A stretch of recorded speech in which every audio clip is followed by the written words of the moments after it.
All right, good afternoon, everyone. Welcome to H1 Local Floodplain Management Initiatives number 2. We have 3 great presentations here in this session. We want to go ahead and thank you for joining our session today, and it's brought to you by HAP Associates. So we're going to see a little video from them.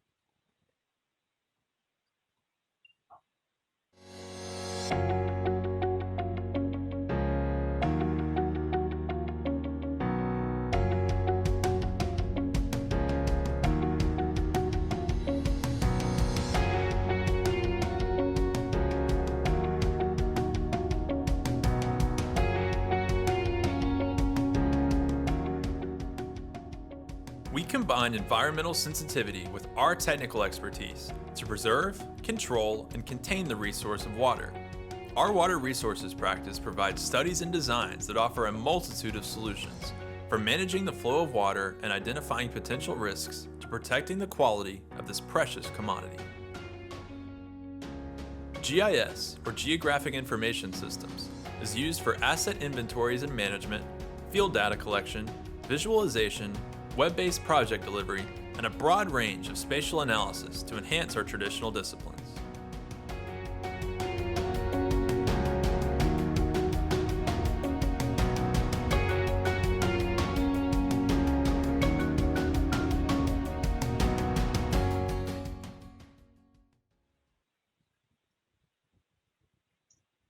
Good afternoon, everyone. Welcome back. We had 3 great presentations here for you today. Once again, I want to remind you that this is session H1, Local Floodplain Management Initiatives number 2. Our first presentation is going to be 7 years ago, the City of Dallas' journey towards becoming a CRS class number 4. Our main presenter will be Miss Kimberly Dewailly from the City of Dallas. Also co-presenting with her will be Jared Overby and Catherine Hawkins from HAP Associates. The City of Dallas has been a participant in the CRS program since 1991. In the early 2000s, the City of Dallas had reached the CRS class of number 7. The city obtained a class 5 during the 2009 revocation cycle, the best rating in the state of Texas. This presentation summarizes a 7-year journey of the City of Dallas experiences as they navigate through the CRS program to accomplish their goals of Class 4 or better. Ms. Dewailly joined the City of Dallas Trinity Watershed Management Department Floodplain Management in 2015. Kimberly has also served on the Texas Floodplain Management Association as a regional director for Region 10 since 2017. Kimberly has worked on floodplain modeling and delineation, floodplain management plan, flood drainage concerns, floodplain related permitting, dam breach analysis, and EAP during her career. So let's kick off the presentation and we'll come back afterwards for a Q&A.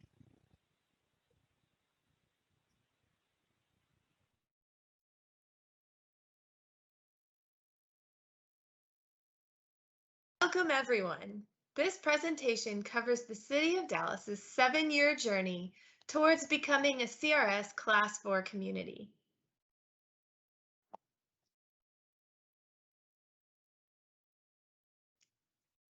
My name is Kim Dewailly, and I work with the City of Dallas in the Dallas Water Utilities Department as a senior engineer in the floodplain management section.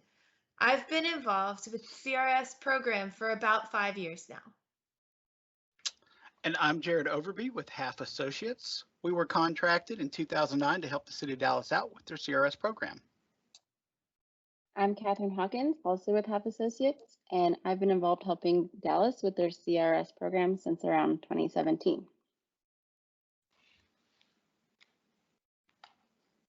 This presentation will summarize Dallas's CRS journey to a Class 4 by outlining how flooding affects Dallas, Dallas's history of floodplain management, the CRS program milestones for the community, and the current CRS cycle achievements and their benefits.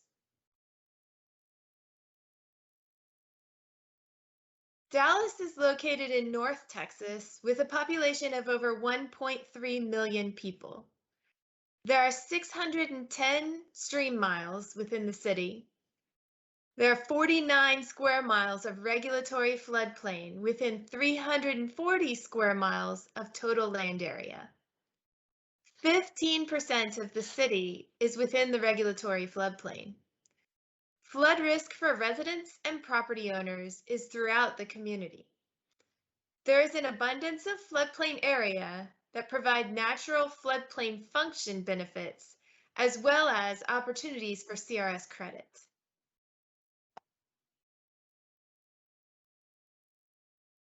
Dallas is drained by the Trinity River and its tributaries. Two of the larger tributaries in Dallas are White Rock Creek, with a drainage area of 139 square miles, and 5 Mile Creek, with a drainage area of 55 square miles. The city manages 1,800 miles of underground storm drains, 28 miles of levee systems, and 9 dams classified by Texas as high or significant hazard dams. Dam and levee features like White Rock Lake Dam provide protection from the city's large watersheds and provide credit opportunities for CRS programs, the CRS program, especially in the 600 series.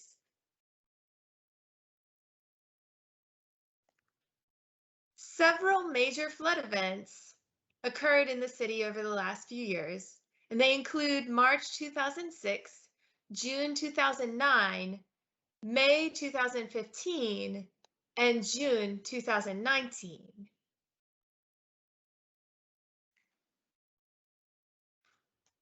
The March 2006 storm event was a 10 to 25-year event centered on the middle of the city and affecting the interior drainage and Mill Creek areas mostly, as outlined in blue on the slide.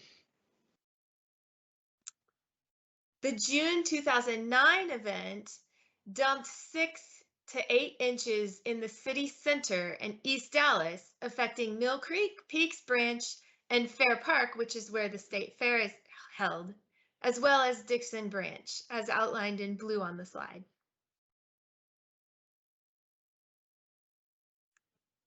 The May 2015 event was 2 to 5 inches of rainfall citywide, affecting Southwest, Northwest, and Northeast Dallas.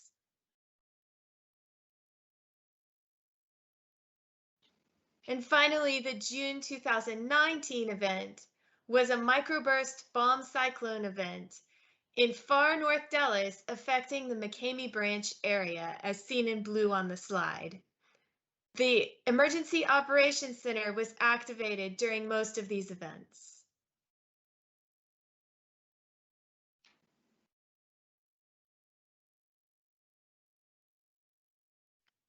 The city identified flood risks and started taking steps to mitigate them in the 1960s. The city adopted its initial stormwater management ordinance in 1965, and the city developed several floodplain management plans for major streams throughout the city in the 1970s. In 1983, the city of Dallas joined the NFIP program.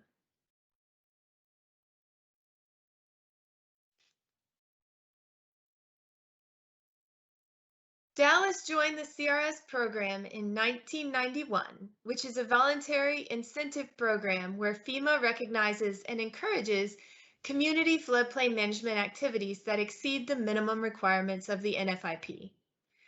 The city improved to a Class 7 CRS by 2004, which provided 15% flood insurance premium reductions for the community.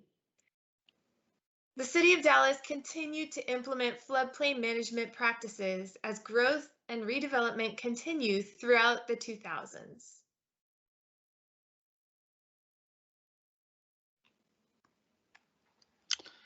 Yes, so the city was up for a verification cycle visit in 2009. At this time, Steve Parker, the city's floodplain administrator, was designated the city's new CRS coordinator.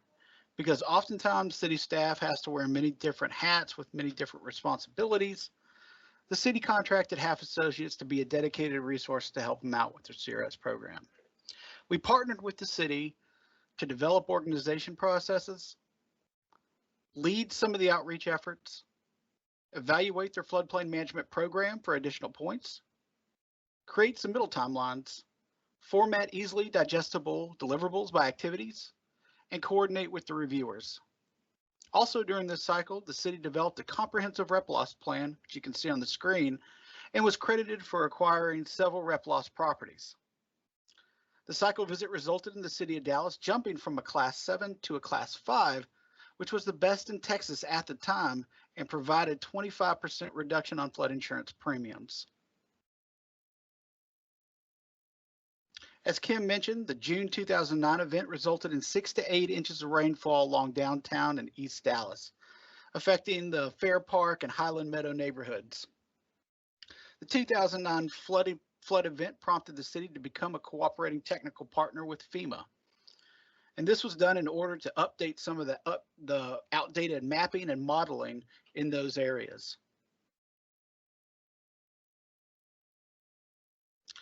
The next cycle was in 2014 and followed the new 2013 CRS manual. Between 2009 and 2014, I was brought on board to continue the CRS planning process.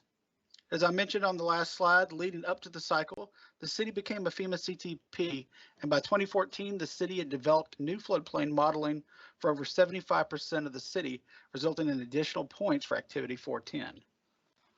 The city also repackaged their open space plan, which accounted for over 20,000 acres of city-owned parcels in the floodplain. You can see a map of that on the right side of the screen. This resulted in tripling the 2009 score for Activity 420. With these two major updates, the city's CRS score creeped closer to a Class 4. However, they still had major challenges with the prerequisites.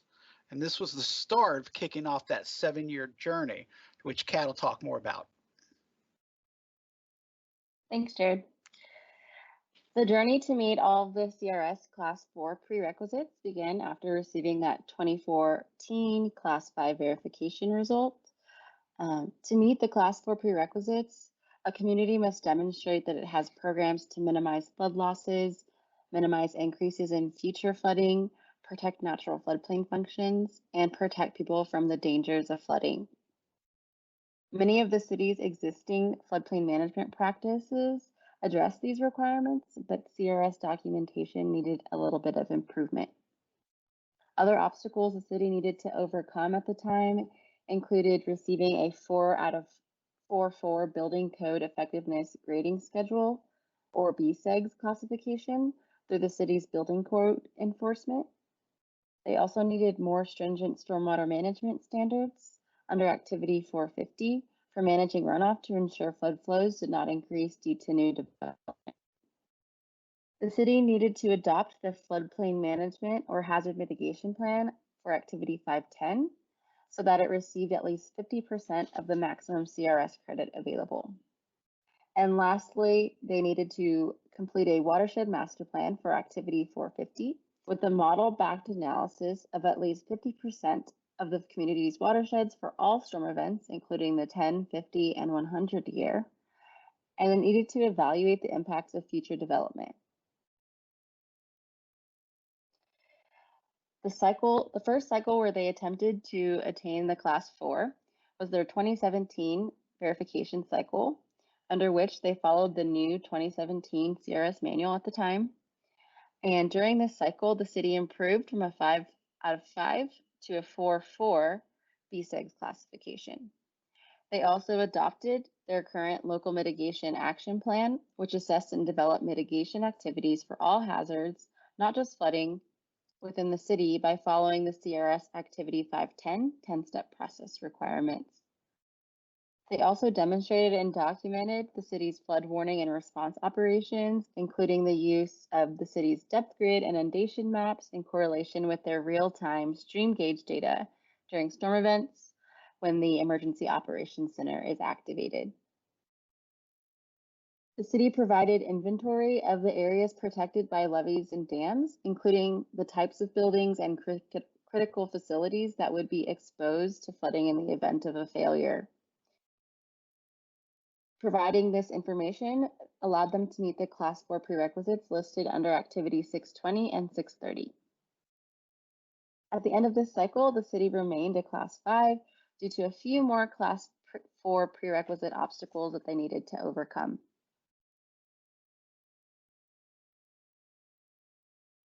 Their next cycle was in 2020, and this cycle followed again the 2017 CRS manual, but had the new 2021 addendum in mind, which became effective in January of this year. Prior to this cycle, the city completed their Activity 450 prerequisite goal by developing and adopting a citywide watershed master plan. It incorporated 2D rain-on-mesh HEC-RAS modeling for existing and fully developed conditions. A clip of the citywide rain-on-mesh inundation that watershed master plan analysis produced is shown on the slide. This shows varying flood inundation over time through the model simulation, and the city has data like this for all watersheds. The watershed master plan prioritized the city's watersheds with the most flood risk, and flood risk needs and watershed prioritization were identified according to the quantity and type of structures inundated by that rain-on-mesh mapping results, as well as their model-backed projects in their floodplain management and storm drain needs inventory database. In addition to the watershed master plan, they provided flood warning and response activities and documentation, including their emergency action plans for the newly accredited levee systems to receive additional points for Activity 620.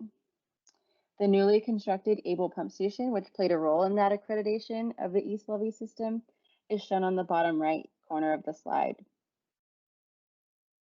The city also improved documentation for their higher scoring activities to ensure credit there. And these include 420, 430, and 610. And they also maintained credit for their previous Class 4 prerequisite achievements, including the 4 out of 4 BSEG classification and the 510 floodplain management plan. So with all the Class 4 prerequisites accomplished, Dallas concluded their verification cycle last month with a Class 4 certification from ISO, and this will become effective April 2022. The city had goals of becoming a Class 4 community since their 2014 verification cycle, hence this presentation's title, 7 years ago. The advantages of becoming a Class 4 community for the city include a comprehensive floodplain management program, increased flood awareness and minimized flood losses in high-risk areas, and discounted flood insurance premiums for property owners in the Dallas community. The impacts of these benefits are discussed a little further in the coming slides. As a Class 4 community, the city is encouraged to consider how their floodplain management practices, including variances, regulation updates, or new study opportunities, will benefit or damage their CRS classification. One example of how participating in the CRS program with the goal of achieving the Class 4 has helped them is their new quarterly dam communication checks that are completed to ensure efficacy of the notification call lists listed in their dam safety program emergency action plans. They receive credit for this under Activity 630. Another example of how better floodplain management was encouraged through CRS is the 2019 Drainage Design Criteria Ordinance revisions. Under the new ordinance, proposed developments are required to detain peak runoff for the 100, 5, 50, 10, and 2-year storm events to existing conditions levels. This practice supports the CRS Activity 450 Class 4 prerequisites for stormwater management regulations. An example of a development design that required underground detention to follow this new ordinance is shown on the right side of the slide. CRS participation has shown the city that education and prevention are valuable and proven tools that increase flood awareness and help the community become resistant to natural flood disasters. Outreach mailers will continue to be provided to help inform property owners living in the floodplain or in higher risk areas behind the city's levees or downstream of dams. Examples of this type of outreach include an annual letter to residents in the floodplain that promotes flood insurance, and a utility bill insert with flood hazard information sent to all residents. These examples are shown on the left side of the slide. The city's CRS program initiatives are actively introducing ways to minimize flood losses for the city. For example, the citywide Watershed Master Plan study supported prioritization of the city's new comprehensive storm drain system assessment project study areas, which will develop CIP projects to reduce flood losses. The project study areas will be modeled using 2D software and include areas with repetitive losses and infrastructure needs to reduce those flood losses in those flood-prone areas. A sample of this project's 2D modeling is shown on the bottom right of the slide.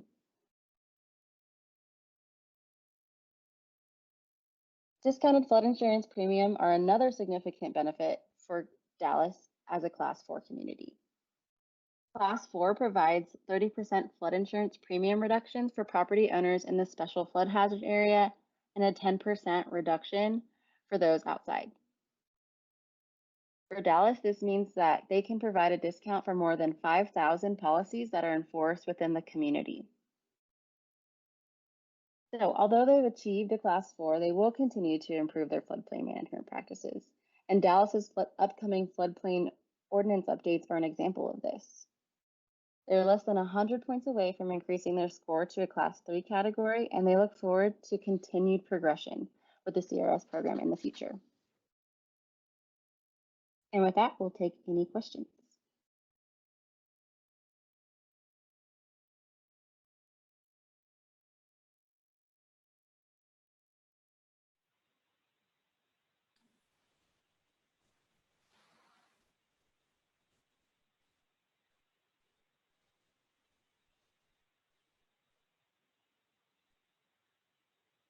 Welcome back, everyone. Great presentation. So we are now live in the Q&A portion of this session here. We welcome back Kim, Jared, and Catherine, and we're going to go ahead and jump into the questions. So there's a question here that was brought to us by Stephen. It's kind of a double that kind of goes into one of the other questions, but we'll go ahead and start off with the first one is, what is the rough cost of getting to a CRS Class 4 rating? Meaning, what's the annual cost to maintain if you get to that rating of Class 4? So it cost the city about $250,000 over the span of 4 years. So it's about $50,000 a year or so to maintain. The Watershed Master Plan itself, the one-time fee of $150,000 just to get that prerequisite. But yeah, to maintain about $50,000 per year, but it saves 25% to 30%, well, 30% for the Class 4 for all the citizens in Dallas, which is about 5,000 policies or so. And kind of going with that, that same question, it kind of follows in with the second one was how much staff is needed to go ahead and be in this Class 4 to maintain this rating in itself. And going with that, was there any special software that was needed to go ahead and proceed in getting to this class itself? So let's start with staff. We have approximately 5 staff in our department working on CRS, among other things. We're not doing just CRS, but about 5 staff in our department. We have the Office of Emergency Management helping us out with different things. We have the Public Relations Group also working with us. We have our flood control group who does the operations and the maintenance side of things working with us. It's a citywide effort to do all the things that are required for CRS. Don't forget building inspection too, because they have to keep up their BSEX rating. Awesome. So one of the questions that was asked was, can a county be awarded a CRS rating? In other words, how large is the community to get this type of rating itself? Does the city need to be a certain population, or does the county need to be that in itself? I'll defer to Kat. Yeah, I can answer that. There's no limit on population as far as I know. It's any community can be a participant in CRS. That's NFIP communities. Right. Awesome. So another question came out is, how much premium dollars are you saving your residents in your community in itself? And to kind of go with that, the residents that are receiving this discount, how have they reacted to Dallas being a rating 4 in itself? And is it a positive feedback? Are you getting good responses from them? Okay, so we have over $3 million worth of insurance policies. So the savings is approximately a total of 750 grand yearly. That's an estimate. That's not exact.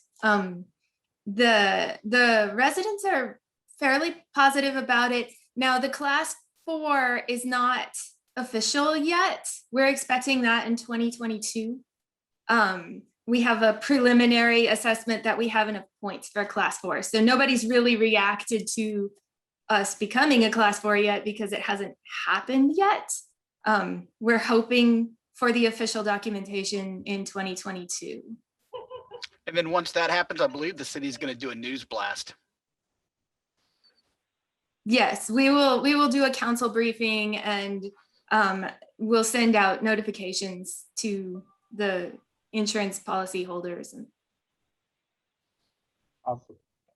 The next question, how does the city of Dallas track the CRS activities? Is there a special hardware, software that? The software. I forgot that question. Yeah, and what are the challenges of tracking across multiple departments and address, to this, is there a lot to getting to this point? So Half Associates has helped out tremendously. On the city side of things, we're using Excel and basically whatever softwares are available to us that are also available to everyone else. There's no special software. We even have legal pad notebooks that we keep track of things in, and then we'll scan in the information. It's we do the best we can to keep track of all of everything. It's a lot. What was the other part of the question?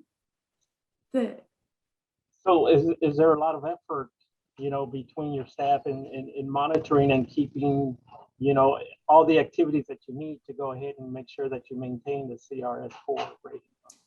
So yes, there's a lot of effort, a lot of tracking, a lot of, hey, remember to do this. There's a lot of emails sent out monthly, like, hey, did you remember to write all this stuff down? Did you remember to, send out this email or this notification or whatnot? Back when we were in person, there was a lot of walking around from department to department, to make sure everybody was doing what they needed to be doing. We are there's a lot of interaction between different departments, and everybody's pretty much aware of what their roles are. Yeah, and I'll follow up to that with the software packages that we use.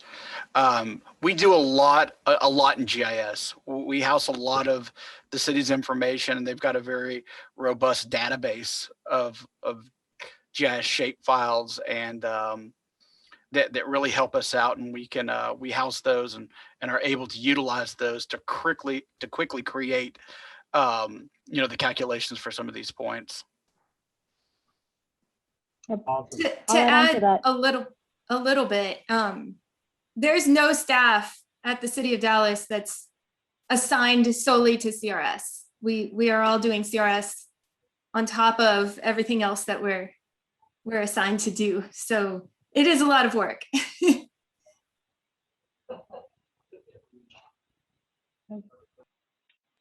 Kat, did you have anything else to address? I'm sorry. Yeah, I was gonna say, like, on our side, as far as tracking each activity for the city, we again use Excel, and we always have an ongoing sheet tracking what documentation is needed for each year, depending on whether it's a verification cycle or a recertification. And that's kind of how we track back and forth with the city of what's still outstanding and what's still needed to be added to the submittal folder that we help prepare. Righty. Next question is, how will risk rating 2.0 from FEMA affect any of your projects for CRS insurance premium savings? Is that going to affect you in any which way with that FEMA has coming out? Just, you know, moving into that. I'm not sure. Yeah, we're still looking into that.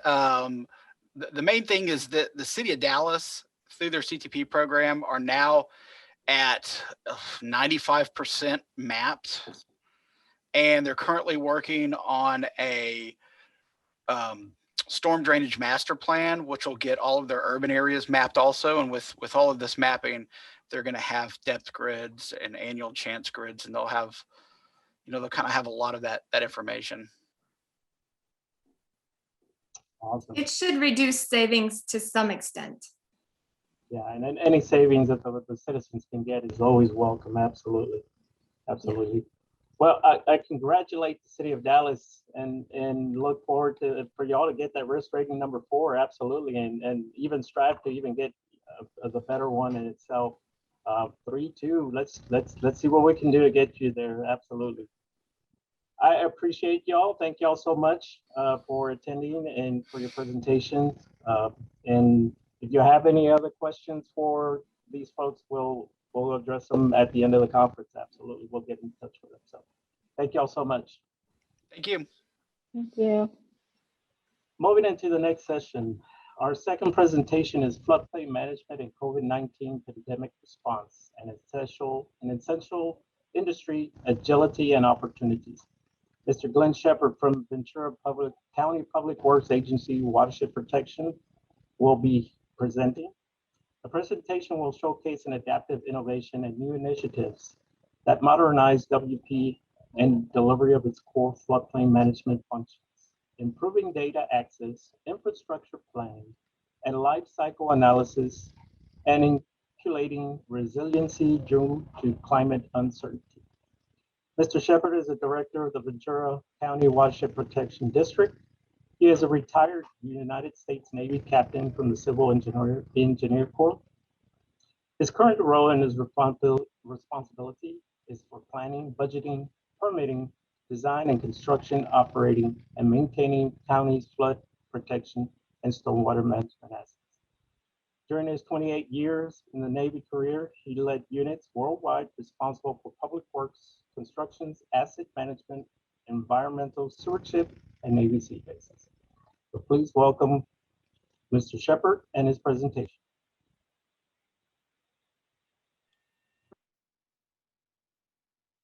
Hello, everyone. I'm Glenn Shephard, Director of Ventura County Public Works Watershed Protection.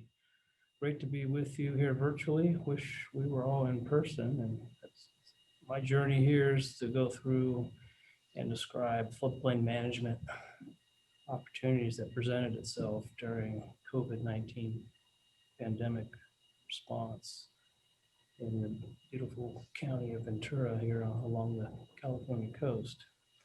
Certainly 15 months ago, the world was a lot different, and this is a journey of inspiration, innovation, and strengthening relationships. I talk about our opportunities that presented themselves to us, mission response protocols that certainly got changed early on and drastically, almost immediately sent us into new territory where we had not operated before. Systems modernization, I've got 2 examples I'm going to show you, and then talk about how we advanced our collaborative relationships, built on them, and in the pandemic mode, and the protocols that existed actually strengthened. Had some great results with that. Just quickly, watershed protection here in Ventura County, mission and components that are roughly the same for a lot of us. Professionals, so we have 135 professionals that work in watershed protection. See a whole host of professions that are there. And just to round out, a couple of components with revenue, 40 million top line, and our assets, hard assets off to the right there. Miles of channel, dams, pump stations, stormwater quality monitoring stations throughout the county, and our hydrology monitoring stations that make up our flood warning system. I'm going to highlight mission response, and just to reorient you with the picture here and the little star down in the corner. Just orient you to where Ventura County is if you're not familiar with the location. We sit northwest of Los Angeles County, and the population is about 850,000 in the county. Mission response, so we all go back to March when things shut down, and with respect to what was the driver there was the opportunity and really the mandate, as we had to quickly determine, well, which industries are essential. And Homeland Security had their critical infrastructure designation within CISA, and Public Works became a main focal point of that. And within that, obviously what we're talking about here, floodplain management. The top line strategic drivers in watershed protection have been the weather related disaster recovery. A couple of major fires with big components left for us to do, make some great progress in levee certification, $150 million worth of work to do. And then we have a dam removal effort that has been underway, continue to be. The remaining effort there is about $150 million to remove the dam and complete several downstream components before we take down the dam. We're all familiar with rising costs and funding limitations that we have. And then within the continuity of operations, or COOP, we have this essential industry that had to snap to and continue to do what we needed to do. Early on with staff, we had certainly flexed into a telework mode where we could with our functional staff that could do that, but probably a large maintenance staff, operations maintenance staff that works in our shops, and they had to retool and reorganize for shops that were not shops, locker rooms, also all support type facilities that weren't built for social distancing, etc. And so that was the main focal point early on, and we, from a mission response, there was no loss of continuity of operations and preparations for what we needed and to accomplish and get done. Slides talking about traditional emergency planning. We have a national incident management system, and this for watershed, this is traditional. We're waiting for disasters to strike, or with respect to weather and or post-fire events is really the main focus of where we would interject ourselves with the county's Office of Emergency Services. And you can see on the right types of operations that we do when we're in that particular environment. We do a lot of forecasting modeling with respect to weather and provide the Office of Emergency Services the correct site picture, so if they need to take action and prepare for evacuation or go into a flood fighting or disaster recovery mode, then we will provide that site picture for them. But the focus here I want to highlight is what I've highlighted in yellow. California's disaster service worker, called DSWs, but everyone who's a public employee in California is designated as a disaster service worker. And that certainly makes sense in our world, as we tend to be with the first responders when it comes to weather, flood, etc. But it added another component within the COVID context, which stripped out personnel to go do functions that the county desperately needed in its response to the COVID pandemic. With case management tracers, that's COVID cases, where they were, and tracking them and tracing them. And so there was a large network of folks that went over to help with that effort. And then more recently, within the county stood up vaccine sites throughout the county to administer delivering vaccines to the population. And Public Works was designated to manage and support operational logistically a number of sites around the county. And that's what made things different. And as we continue to move forward with our own mission, we had to be agile and create space so we could afford personnel to go support the county's broader mission dealing with COVID.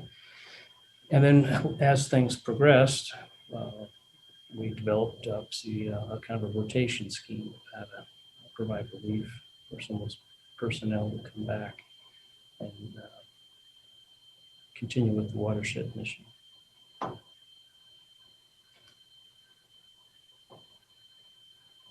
So once we got organized, we moved into what opportunities presented themselves in Watershed with respect to our systems. And there's two examples I want to highlight here. Our flood warning system, talked about the network of flood warning system of 120 sites, but here's the interface we had prior to COVID. And as we got going, said, hey, it's time to modernize the interface. It's everything. It's become virtual and needs to be seamless and work on mobile platforms in addition to desktops, etc. And so this was the interface, web interface coming into the system. And it was not mobile compliant for mobile devices. And quickly moved in previous warning system. I'm just going to highlight a rainfall map that's within that system. And network gauging here. The data that's populated on the screen was from a post-Thomas Fire rain event. Actually, the rainfall numbers here from the event that caused the Montecito post-fire mud flows back in 2018. But the interface didn't accommodate, was not accommodating for mobile devices. And it was clunky for sure.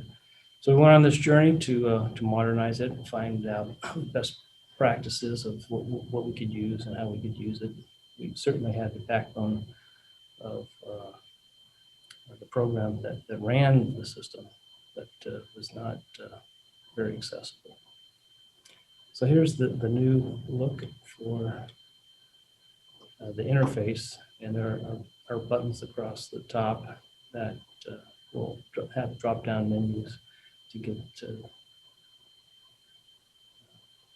provide access to the broader floodwatering system. And this slide shows the new interface for the rainfall map, which has also been modernized, and we've gone to from a Google platform for mapping to Leaflet. Leaflet has been very seamless and quick, and it works on mobile devices. And part of this journey was to standardize and update our code. And in this particular case on the rainfall map, at 538 lines of code that the architecture was standardized and changed and brought it down to 135 lines of code. The other component on our old map would take about 10 seconds to load on the desktop or laptop with that map interface. And in the new leaflet system, it loads about 1.2 megabytes of data and takes about 1.5 seconds. So that was quite a big improvement in accessibility. The other component within our flood warning system, stream flow observation and forecasting. This same map type was utilized on this part of the system. And you can see here, the observed component is on the left. This is traveling in time.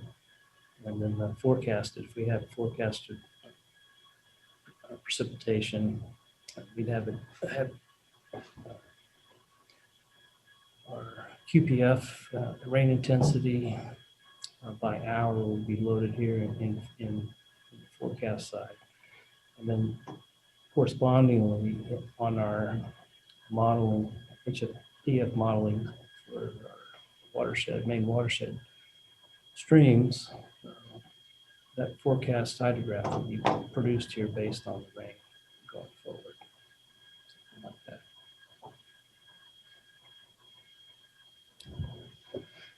Changing gears into utilizing artificial intelligence is a permit review example.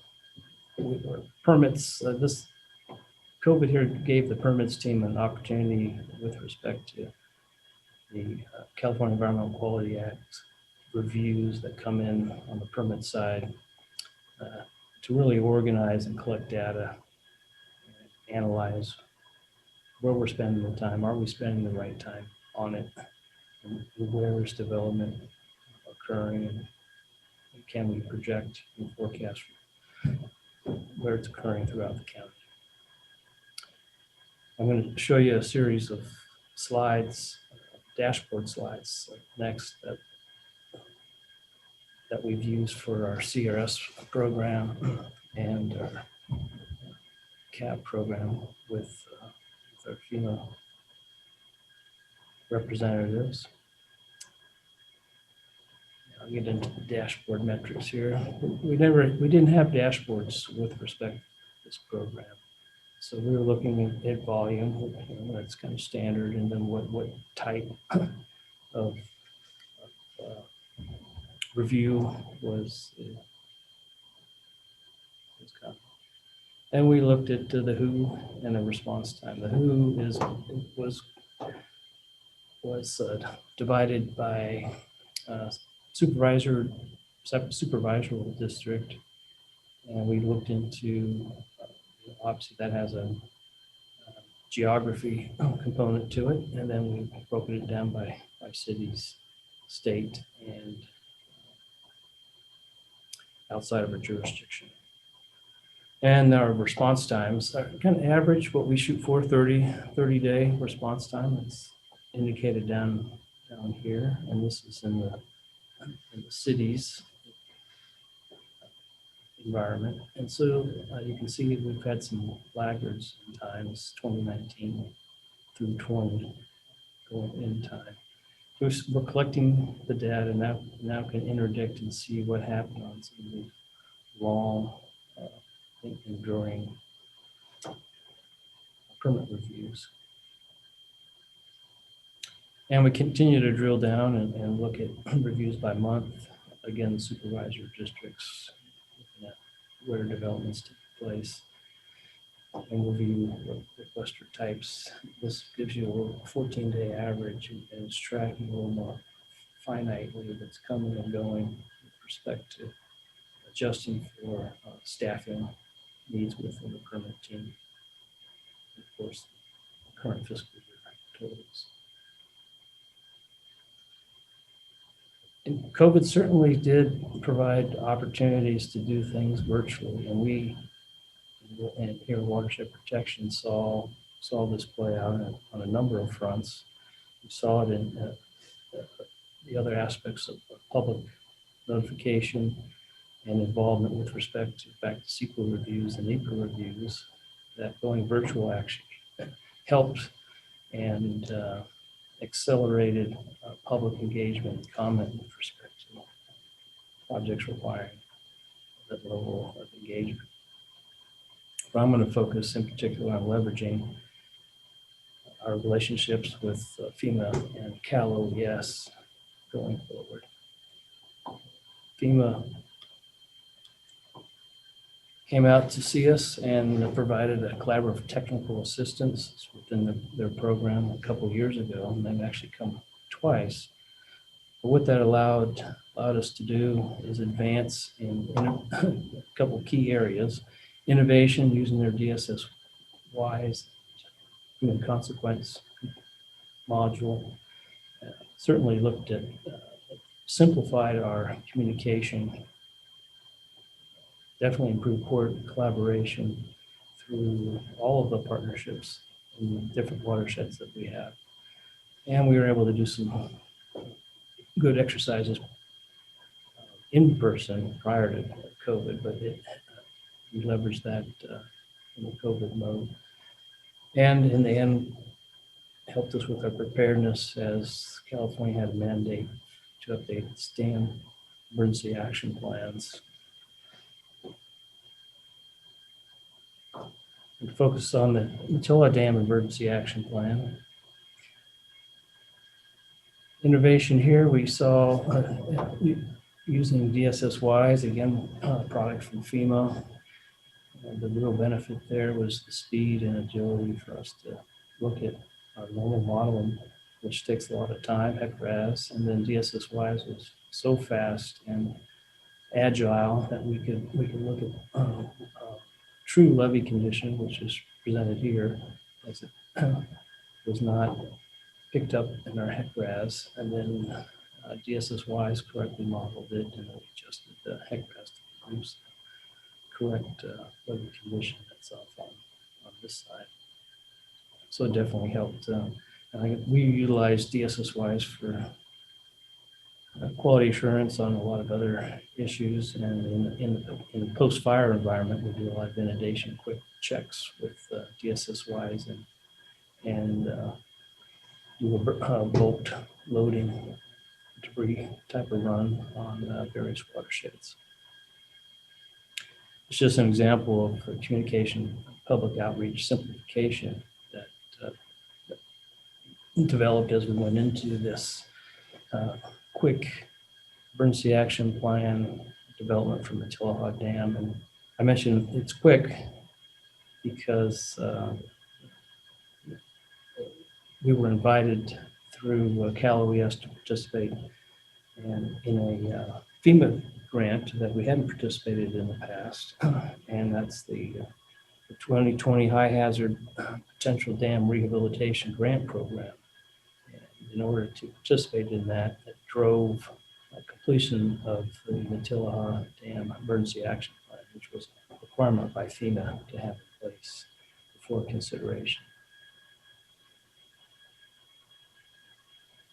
Emergency action improvements, certainly inundation maps makes sense, but the human consequence was different, and the analysis to look at population risk, which was important to our Office of Emergency Services.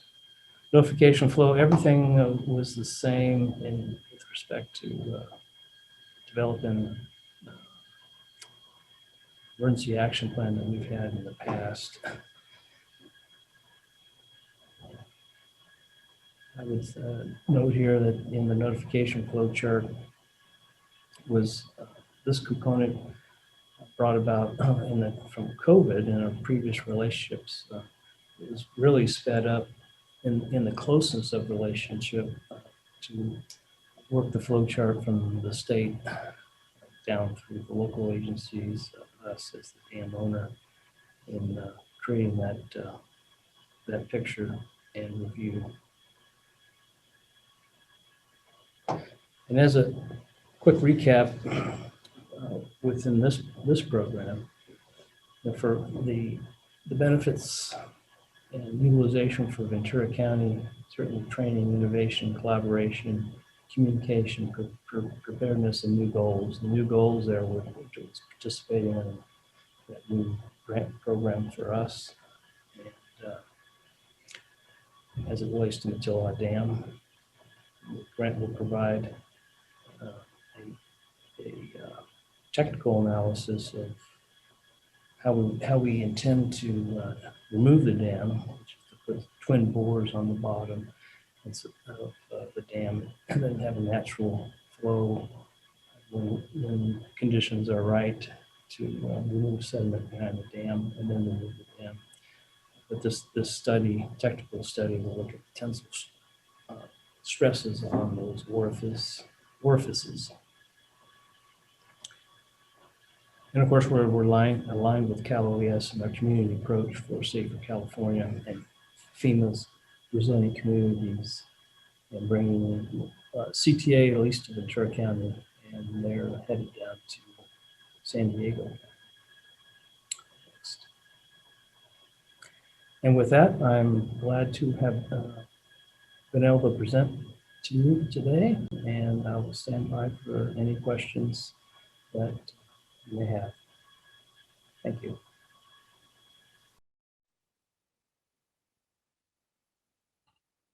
All right, welcome back.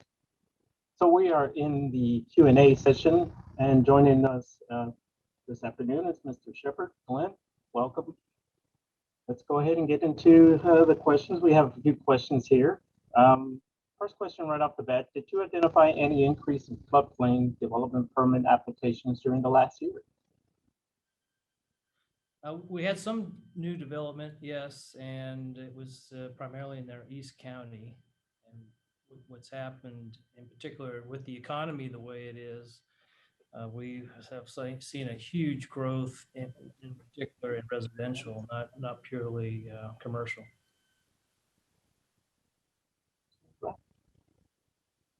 Another question that came out was, who maintains and how is this supported financially?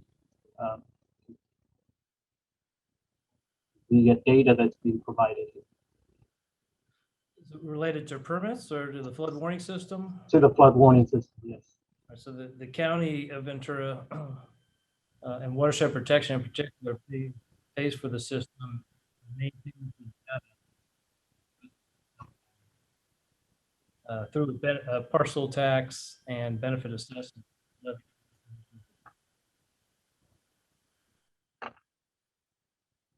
And it's an ongoing. We have internal staff, and so it's organic to the organization, and we generally do not contract it out. So we have hydrologists, hydrographers, et cetera, that are maintaining the sites and collecting the data. And it's a pretty robust system, staffed with about 8 to 9 people full time. One of the questions that came out during the presentation was if you could explain a little bit more about the DSS-WISE tool.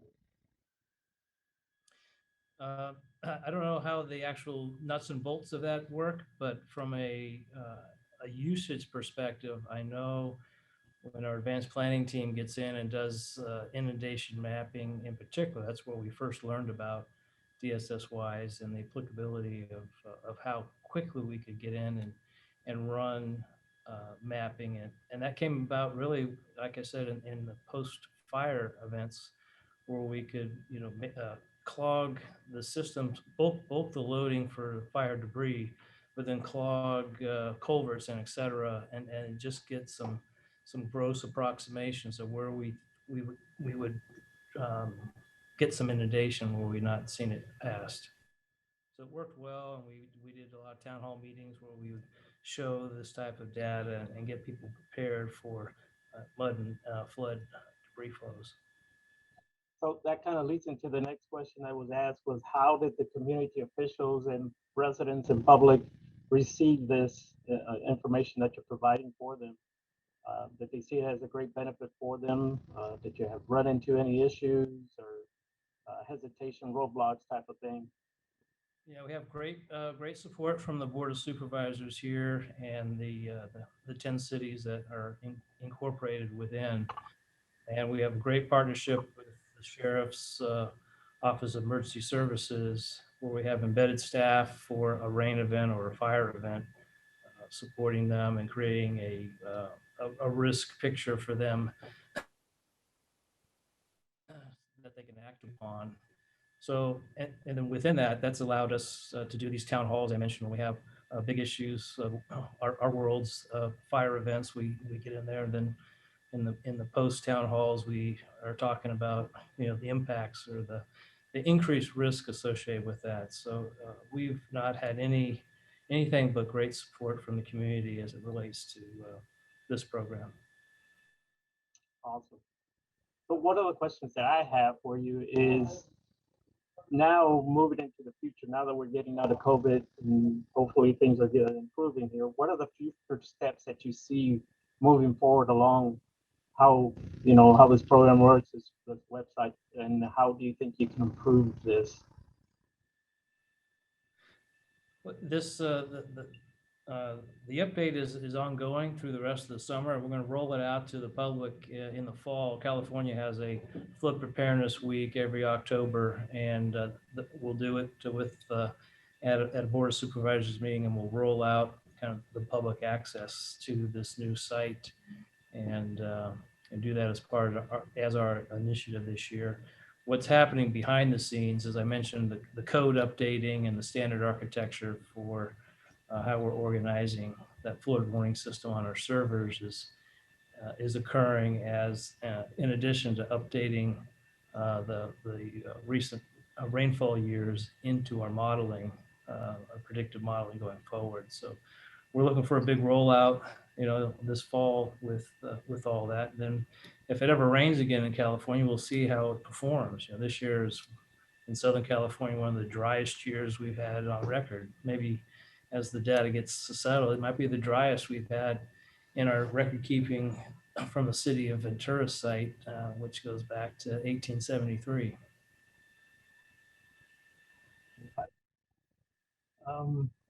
Shepherd, I don't have any other questions here. Is there anything you'd like to close out, just to let folks know about a little bit more about the program itself? No, we get lots of, I'm going to go back to the flood warning system, the rainfall map, and we get tremendous hits from all over the world on our old site with respect to what's occurring from rainfall. And so we look for the new interface and the mobile compliantness of the new accessibility to accelerate that. But to me, the real highlight, which is somewhat underutilized from the public, and which will go out on a more promotional campaign, are the predictive hydrograph curves that I showed in one of the slides, that allows us to load the forecast rain and rain intensity data and then load them into our HSPS models to run the predictive hydrograph into the future and through our storms. The storms here are very flashy, so the hydrograph is steep, and then it comes down pretty quick. It's not like traditional flows in the Midwest. So that's really an area where I want to push to make bring the literacy level of an opportunity for public to see that part of the tool and be able to utilize it and perhaps make better decision making on their own. Certainly the first responders utilize that and use that for their planning and any evacuation type things that would come upon them to take care of an issue. But to me, the public could really utilize that and have greater knowledge and take care of perhaps risk on their own. Absolutely. Well, that's all the time that we have, Mr. Shepherd. We really appreciate your time here. A great presentation as always, and we wish you nothing but the best as you continue moving forward on that. Thank you so much. Thank you all. Yeah, great to be with you. Thank you. Moving to our third and final presentation of this session. Our next session is the Community Planning Support and Engagement in Floodplain Protection. Ms. Sandy Cross out of the town of Doug will be presenting. This presentation will report on the methods used to provide a united message to its community stakeholders to garner support from the community, the process of developing those higher regulatory standards, and the challenge of gaining credit through the CRS program. Ms. Sandy Cross is the permit coordinator of the town of Duck and has been with them for 18 years. She is a graduate from the University of Maryland and serves as the town of Duck community as a certified zoning official, a floodplain manager, and a CAMA local permit officer. Sandy is a member of the OBX CRS users group. So with that, we'll go ahead and move into the presentation.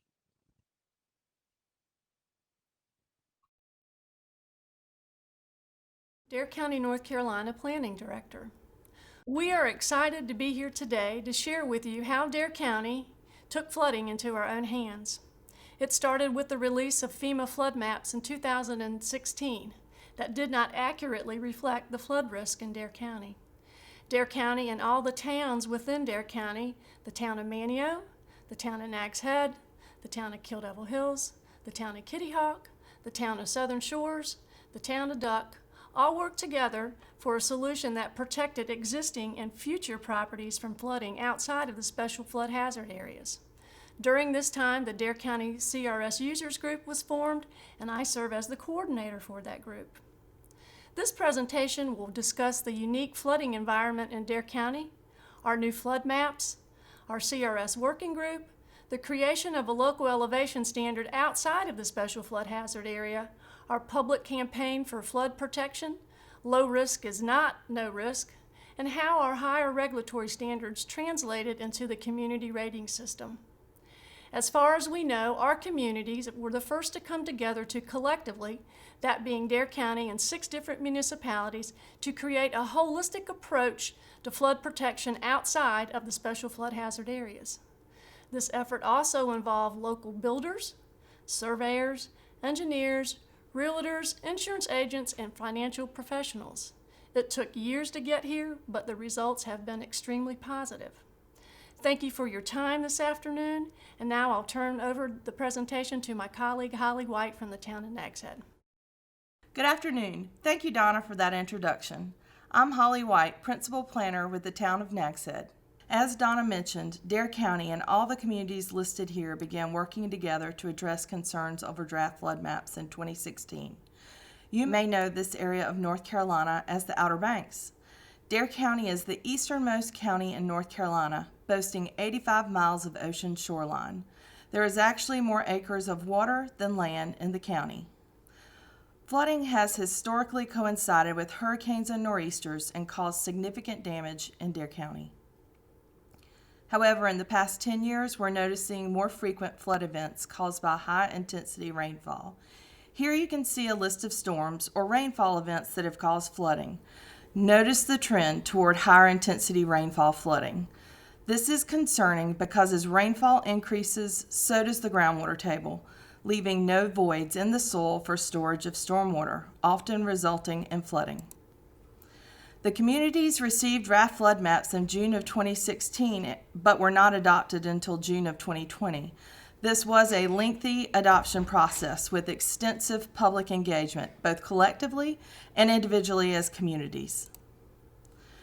For all the Dare County communities, many properties were removed from the special flood hazard areas on the new maps that are located in areas known to flood. This resulted in fewer AE and VE zone properties and a major increase in X zone properties in all of the communities. And in some locations, there are even mapped X flood zones along the ocean front.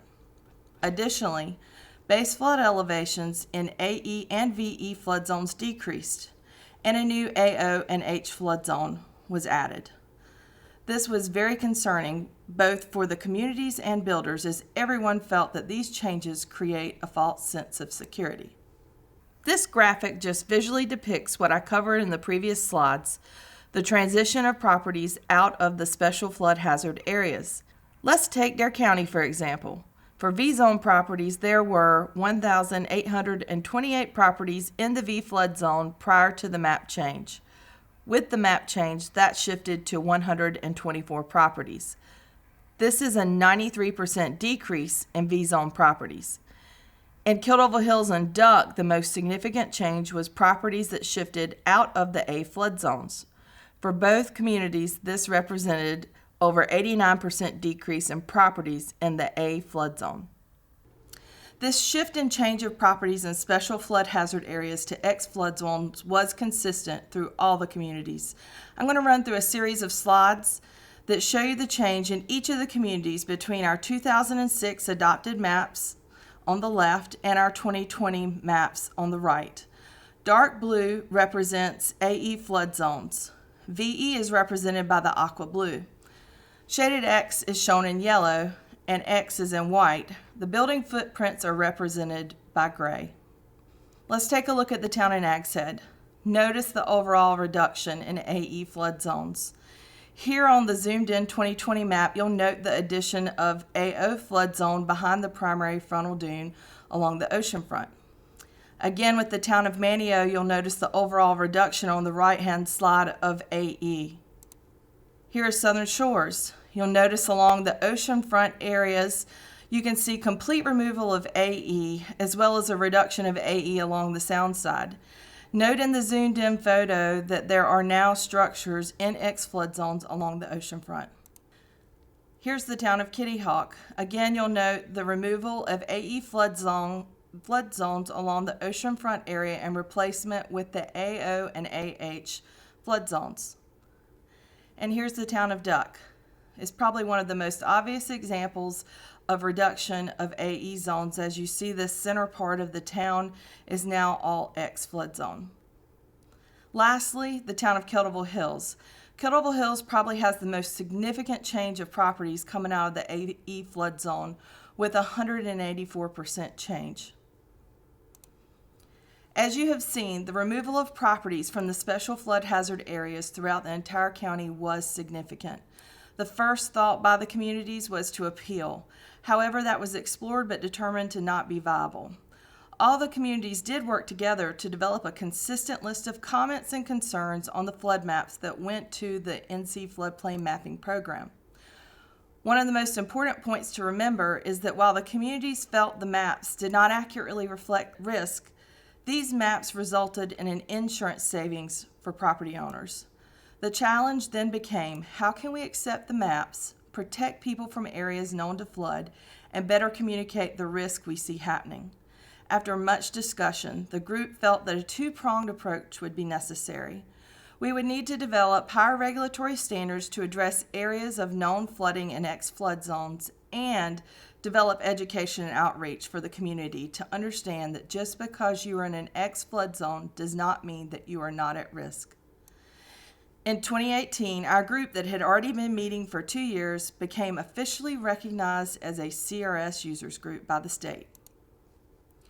Collectively, the CRS users group developed a unified message. This message was intended to help people understand that just because the flood maps show you in an X flood zone does not mean that your home won't flood. We worked together to develop a brochure that covered this message of low risk is not no risk, and further highlight not only the risk and the cost associated with flood damage, but how to mitigate your home against flooding and flood insurance coverage needed. These brochures were sent out by every community to their property owners. Once this message was developed, a common website, obxfloodmaps.com, was created for all the communities to further build on these messages of flood risk, cost, mitigation, and flood insurance. The site features a section to address common myths versus facts, a video gallery of key stakeholder meetings, and direct links to all the communities with contacts for their floodplain administrators. The staff from all the communities met with each other monthly throughout this 4-year process to discuss these map changes and how to manage them from a floodplain management perspective. However, there was also extensive community outreach and involvement on the map changes as a group with stakeholders and individually with our boards and citizens. We attribute community outreach as the cornerstone of our success with getting the regulatory changes approved. This community outreach allowed all stakeholders to fully understand the problems we face with adopting the new maps, as well as the potential alternatives for moving forward. Everyone was fully able to buy into adoption of the regulatory changes as the best path forward. Now Meredith Guns will describe the regulatory changes more in depth. Thank you, Holly. My name is Meredith Guns, the Planning Director from the town of Devil Hills. I'm going to talk to you a bit about how Dare County took flood protection into our own hands when the new FEMA flood maps were released and did not accurately depict the flooding in our area. The new Dare County flood maps were presented in June of 2016. Soon after, the Dare County CRS group started to meet. The majority of the discussion for the next several years was about the revised flood maps, the model ordinance, and public outreach to educate property owners. The North Carolina Division of Emergency Management provided a model coastal flood damage prevention ordinance. The model ordinance was a guideline generated for all coastal counties and the towns in North Carolina to meet the regulatory requirements. The CRS user group focused on how the county and the towns needed to modify the model ordinance to protect properties from historically flood-prone areas. The major modifications included the development of a local elevation standard for X and shaded X zones. The local elevation standard created a minimum elevation for all properties, including those located in the X and shaded X. Applying freeboard in conjunction with the local elevation standard in the special flood hazard area. For properties located in the special flood hazard area, freeboard was applied as well as the minimum elevation. For instance, if the property was located in an AE, there was a 3 foot of freeboard or 8 feet elevation, whichever was greater. This was applied throughout the special flood hazard area. Individualized standards for each municipality. Each town developed their own elevation standard based on historic flooding, historic maps, and maps created by Dare County that illustrate ground elevation, first floor elevation, and flood zones. This first map shows the ground elevation less than 8 in purple. This was a number we used as a starting point. The other maps shown in yellow the ground elevation of 8 feet or less that are also located in the X flood zones. Additionally, they show buildings in red that are below 8 feet. These maps, combined with the historic flood data, help towns to determine the local elevation standards.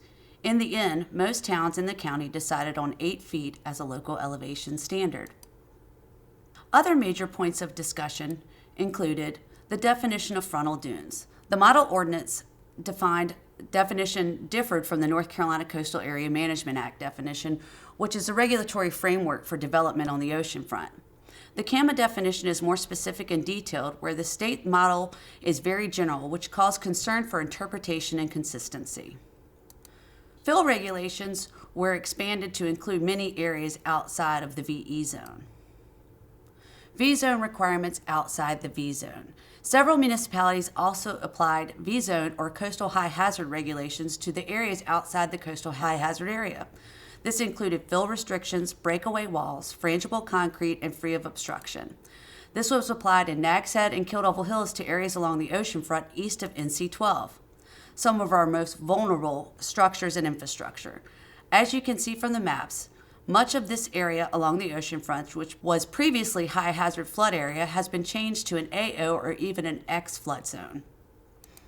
Limiting enclosures below the local elevation standard. All the towns in the county decided to limit enclosures below the local elevation standard to parking, storage, and dry entry. In addition to limiting the use of the area below the LES, the areas would be required to have flood vents and be unconditioned space, generally meeting the requirements of enclosures below base flood elevation in a special flood hazard area. Finally, all agreed not to allow conversions of existing enclosures below the local elevation standard into living space. Non-conversion agreements outside the special flood hazard area. Much discussion was had whether municipalities would require non-conversion agreements for areas below the local elevation standard outside of the special flood hazard area. All towns and counties included the requirement for a non-conversion agreement for a fully enclosed area below the local elevation standard, regardless of flood designation. This agreement was then recorded at the Dare County Register of Deeds. Major points of discussion specifically regarding the local elevation standard included the substantial damage, substantial improvement outside of the special flood hazard area. Substantial damage and substantial improvements can be a major factor in our hurricane-prone area. This was a topic brought up by the Outer Banks Home Builders Association. The question was, how would local governments apply the substantial damage, substantial improvement to properties outside of the special flood hazard area, but below the locally proposed LES? The county and the municipalities, with the exception of the town of Duck, did not apply substantial damage and substantial improvement to structures outside of the special flood hazard area. Lateral additions and how the local elevation standard would be applied. Another lengthy discussion, some would say debate, was about lateral additions. Should lateral additions be allowed outside the special flood hazard area below the local elevation standard?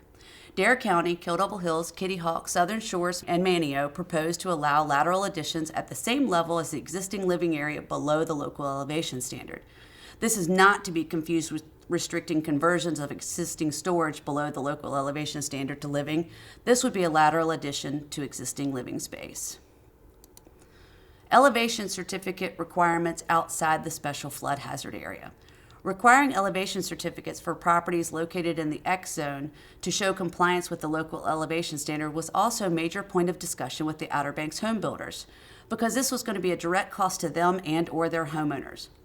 Understanding that governments needed to be able to verify compliance with the local elevation standard, Dare County Planning Director Donna Kreef proposed allowing the use of ground elevation or an elevation certificate to verify compliance with the local elevation standard outside the special flood hazard area. Most municipalities incorporated the use of the spot ground elevation into the ordinance to reduce the burden on the property owners while still confirming compliance with the regulations. Throughout the planning process, planners held several targeted group meetings to receive input. In April of 2018, the CRS Users Group met with the North Carolina Emergency Management Mapping Division. This was to discuss the proposed model ordinance. Some of the discussion was about the model ordinance in general, and other was specific to incorporating our local elevation standards. In February of 2019, the CRS Users Group met with several members of the Outer Banks Home Builders Association. This meeting was important to the success of the local elevation standard. Each town briefly presented the regulations they were proposing, and the discussion then focused on several key points: elevation certificate requirements, limiting the enclosures, lateral additions. The final request for the county and the towns from the Outer Banks Home Builders Association was to be as consistent as possible. In June of 2019, the CRS group met with local insurance agencies to discuss the MAP model ordinance and the public outreach. This meeting was organized by Dare County, and the municipalities were allowed to participate. The local governments used this as an opportunity to discuss the public campaign that encouraged property owners to maintain their flood insurance regardless of the designated risk on the maps. This was recorded and released for public view on the county and town websites and on local government TV. Our brochures that Holly told you about were also distributed, and many insurance agencies placed them in their offices for the public. Each town in the county presented proposed regulations to their commissioners throughout the process to keep them and the public informed about the local elevation standard concept and extensive outreach programs that were in progress. These were just a few of the Kill Devil Hills meetings on the subject. The final drafts, similarities, and differences. Final drafts of the matrices were distributed to the working group as well as the organizations that were consulted throughout the process. You will notice in the proposed ordinance, many of the regulations were consistent throughout Dare County. Some differences were the proposed height of the local elevation standard. Nags Head and Duck proposed a higher local elevation standard than the other towns in the county, which were proposing 8 feet. Additionally, Nags Head and Duck proposed to limit lateral additions. The final adopted ordinances were even more consistent with each other.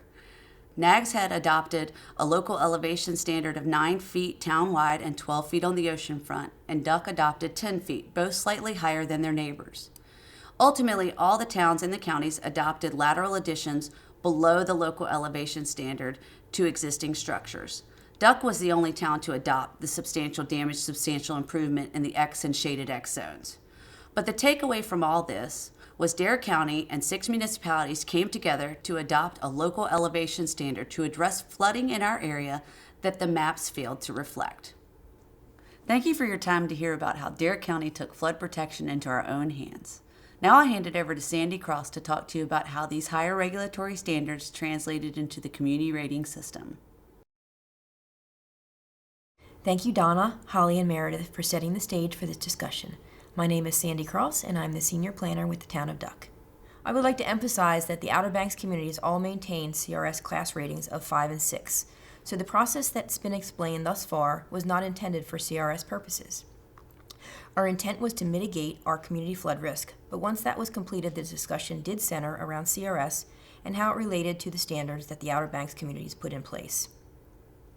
We are all familiar with Community Readiness System and its goals to reduce flood damage to insurable property, strengthen and support the insurance aspects of the NFIP, and encourage a comprehensive approach to floodplain management. The CRS manual further emphasizes that the objective of the CRS is to recognize communities that are doing more than meeting the minimum NFIP requirements to help their citizens prevent or reduce flood losses. But this is the elephant in the room in our case. What happens when you do something new that hasn't been done before, exceeding the minimum standard, when you truly are working to reduce flood damage? Unfortunately, there's not a lot of CRS benefit at this time.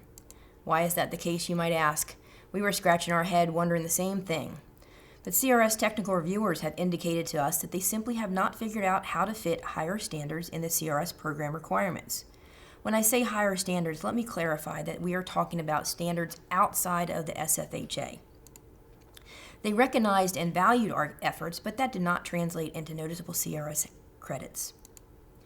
We believe that we may be one of the first communities to experience this disjoint, but we do not expect that we will be the last. As focus moves toward more resilient communities, and in the wake of sea level rise and climate change, we believe other communities will be interested in following our lead. As you move forward with a standard that is out of the norm, we have a few suggestions. Be sure to be reaching out to your ISO representatives early. Be clear about your expectations and your goals, and make your ISO representatives aware of those goals. Ask the question, who are the technical reviewers? They are an important piece in how you are scored. But most importantly, be persistent.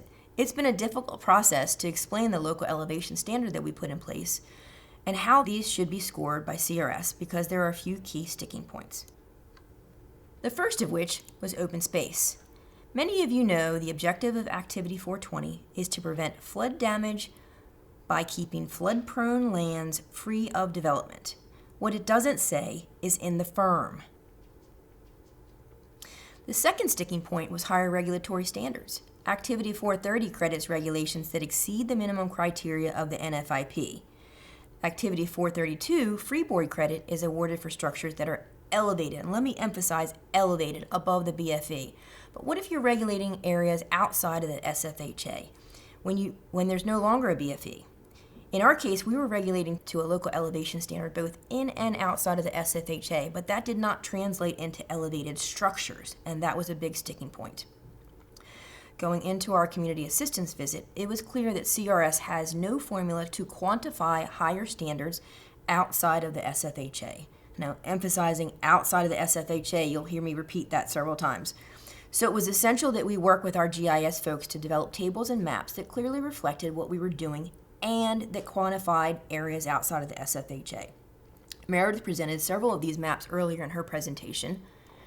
And here you have an example of an open space table as well as an acreage map, each detailing space regulated in and outside of the SFHA. Despite the detailed tables and maps that our communities provided, these sticking points remained because there's no standard to address flood mitigation outside of the SFHA. I mentioned earlier that our intent was to mitigate our community flood risk. So as a community, our goals were to provide a higher level of protection to the community, flood insurance savings, which Holly mentioned, and the development of a framework for future scoring that exceeds the minimum. These goals are not very different from the 3 goals of the CRS that I mentioned earlier, but until more communities take a stand on higher flood protection and force the development of a CRS standard outside of the SFHA, benefits will continue to fall short. It's not over yet, though. We are continuing our efforts to have our local elevation standard outside of the SFHA reevaluated and considered. With each of our communities only receiving 25 OHS points, the county is paving the way for additional review and consideration with ISO, noting that the intent of CRS is to reward communities that go beyond the minimum. The Outer Banks communities have done that, and then some by regulating outside of the SFHA. We are extremely optimistic that further consideration will occur and the scoring system will change. This will likely take time, and other communities will need to start down a similar path, but it will change, likely just in time for the unknown. With risk rating 2.0 knocking at our doors and FEMA changing the way it views flood risk, we will likely encounter more question marks and head scratching as to how efforts that exceed the minimum NFIP requirements and regulations outside of the SFHA are handled. Based on the information that we know about risk rating 2.0 thus far, we feel like our communities will be well positioned, but the question will continue to be whether ISO and the technical reviewers are as well. I would like to thank Dare County for their leadership throughout this process, to my co-presenters for the many hours we spent preparing this, and for ASFPM for the opportunity to present. With that, we are happy to answer any questions.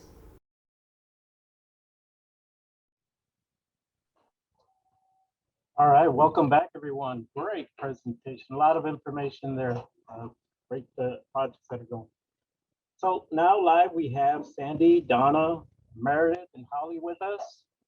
So we're going to go ahead and get into the questions right off the bat. So first question is, how did you address the lateral additions and how was the local elevation standard applied? Who wants it? Yeah. The lateral, I'll start and I'll pass it to Donna. Lateral additions, majority of the municipalities allowed lateral additions at the elevation of the current existing structure for living space. Even if it was below the local elevation standard, there was a lot of mapping done for that to see what how many houses could actually sustain a lateral addition, or were they mostly built out. And the cost benefit ratio, it wasn't a lot of houses that could really have a lateral addition, and those communities that did have a lot of houses did not allow those lateral additions at the lower standard. They required them to be raised to the local elevation standard, I believe. Actually, we started with that premise, but the home builders objected, and in the end, we felt like our higher local elevation standard was more important than the lateral additions, which would be a minor part of the whole scheme of things. When it came to substantial improvements, you still had to, if you were doing a lateral addition, but lateral additions that were not substantial did not end up meeting the local elevation standard.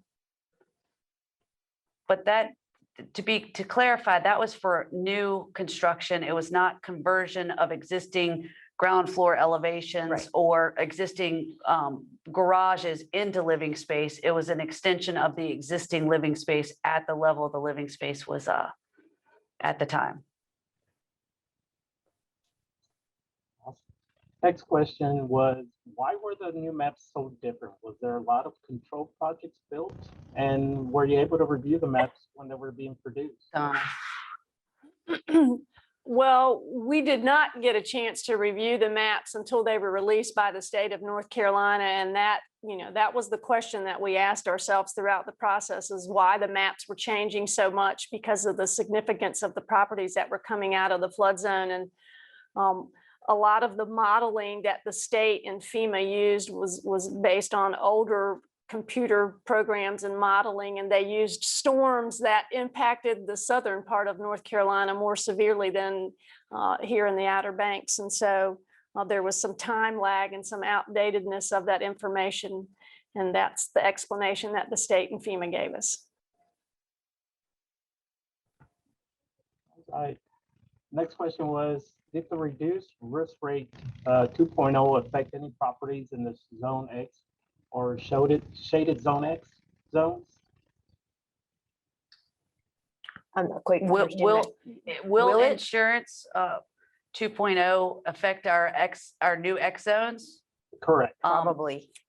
Absolutely. Probably, because some of the X zones and the shaded X zones are, at least in unincorporated Dare County, are right along the ocean front. And so if the risk rating 2.0 is based on your distance from a water body, then those folks are going to be impacted by that because they're, feet away from the ocean in some instances. which is we spent a large portion of our public campaign that Holly told you about in our presentation, encouraging people to maintain their flood insurance because the maps did not accurately reflect the flood risk that they had in their area, and that flood insurance was very important. So that could be a big factor and cause us some problems in the future. The next question was, did you receive any pushback during this process in itself, like for instance, builders or mortgage companies or any real estate firms of that nature? I mean, we had extensive outreach with the builders and the real estate realtors and the insurance companies, as well as the lenders. And so, before we actually got into the meat of the ordinance, we got buy-in from them, as well as our commissioners and council members. So it wasn't a, staff directed effort. This was a very holistic effort. And the builders agreed that the maps did not accurately reflect the risk that we had here, and really weren't comfortable with building houses lower that were going to put people in danger. So they were on board that the maps weren't correct, and we kept them well in the process throughout the entire development of the ordinance for the buy-in. And we have time for just one more question. Has there been any talks of delineating or enforcing your local regulatory floodplains in Dare County? I missed. We use the flood maps that are in effect now that become effective in June of 2020. So we use the boundaries of the shaded X and the X zones that's on the firm, and we recognize that and reference that in our flood damage prevention ordinance. So we didn't do separate maps. We rely on the firm for the local elevation standard, but we support that with language in the ordinance. So they haven't, for all intents and purposes, been delineated, just not by a separate Dare County generated map. Awesome. Well, ladies, we really appreciate your time here. We've actually come to the end of our time here. Great presentation, really lots of informative information. We appreciate your time. Sandy, Donna, Meredith, Holly, thank you so much. Ladies and gentlemen, this is the end of the session here. We will ask you that if you can visit the exhibit hall for the next 30 minutes. Our next concurrent session will start at 3:30 Central, 4:30 Eastern. Thank you all so much for joining us.